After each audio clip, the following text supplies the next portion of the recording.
big intel coming into my channel this morning, and I'm sure that there will be more because there's certainly more details that will need to get filled in.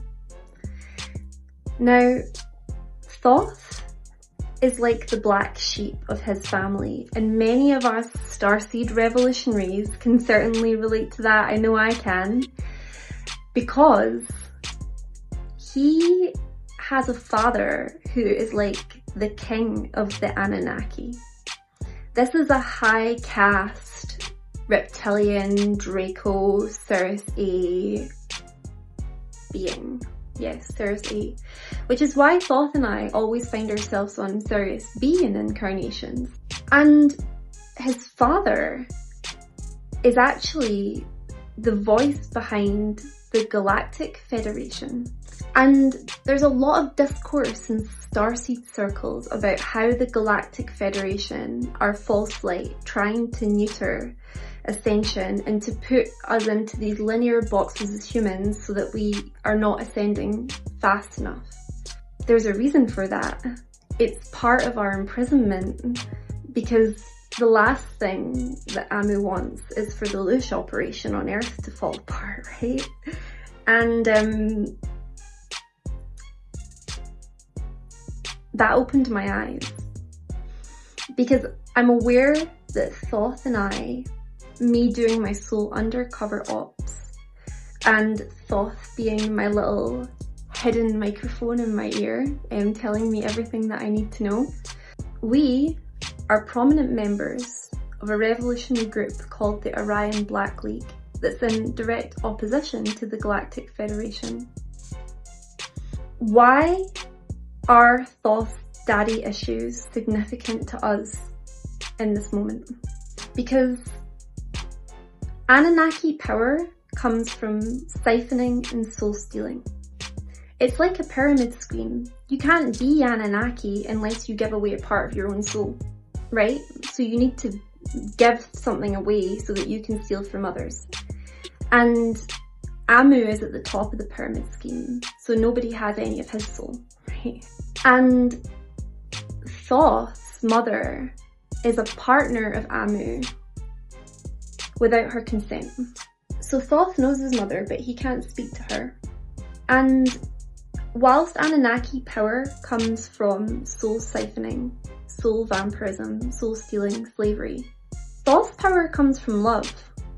And humanity's power comes from love. The narrative that our power comes from domination is just false. Here's the reason why. Because Thoth was on the career progression track as far as his father was concerned to become an Anunnaki. But Thoth has never done that.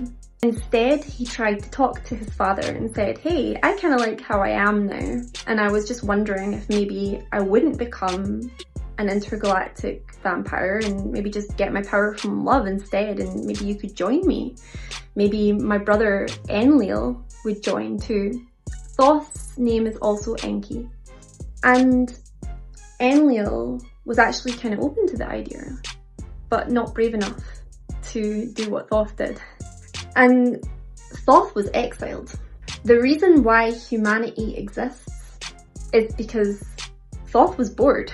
Like, Thoth needed people to speak to. Thoth got a very active imagination, active brain. So Thoth created not only me, but my two twin flames, and then took me as his counterpart to create humanity. And that was all cool until Atlantis. And in Atlantis, that's when the corruption happened. But the root of the corruption comes from Thoth's father, because Thoth's father wanted him to suffer. He didn't want him to be having a good time on Earth with humans. So that's why humanity was infiltrated so deliberately with soul slavery. And whilst Real Latin wasn't big and powerful in the Anunnaki racket, because of his relationship and access to me, then that meant that he could take what he took. Because when he did that, it enabled the rest of them to take what they take. And I guess that's why in my video the other day, Thoth had told me that he'd always been worried that this could happen, but he never told me. And then when it did happen, it was like a relief. Here's the other big piece of news about Thoth's brother. So whilst Thoth created humanity to embody love and to derive power from love, Thoth's brother is actually the Old Testament God.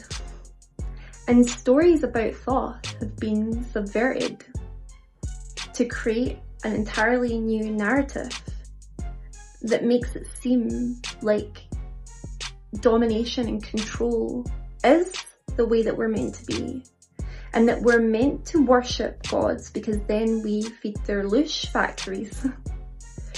And did anyone ever notice how God, who in the Bible is a bit different from source in the Old Testament, but then apparently Old Testament God had a kid who we know as Jesus, and then he really chills out, you know? He sits in with his little alcohol-free beers by the fireside and just watches Jesus play, like, ah, love, that's a great idea, isn't it? Within certain parameters. Because the mass ascension event that Thoth had staged, with my soul being Mary Magdalene, and Jesus, who is one of my other twins, created an unstoppable wave for humanity that couldn't be ignored. And that's without the 144,000 being free. That's with Mary Magdalene still being in soul slavery to real Latin. And look at the difference it caused on planet Earth. And they couldn't change that it happened. All they could do was subvert the story.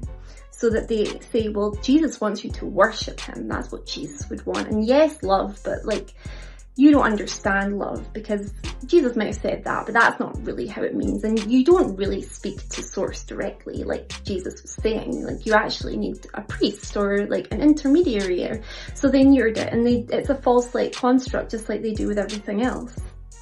So that's the significance of Thoth for humanity. And it's the significance of the distortion on Earth when it comes to Thoth's family. We're all essentially in the middle of the wildest Jerry Springer episode to have ever happened, and it's been going on for thousands and thousands of years. And when it comes to Thoth's mother, Namu, Thoth says that it's not possible right now to free her. I'm sorry, darling. But it will be in the future. But it won't be within my lifetime or your lifetime. It's a galactic thing. So there's the Earth story, but then there's also an intergalactic thing going on right now that also involves Thoth's father. Isn't that interesting?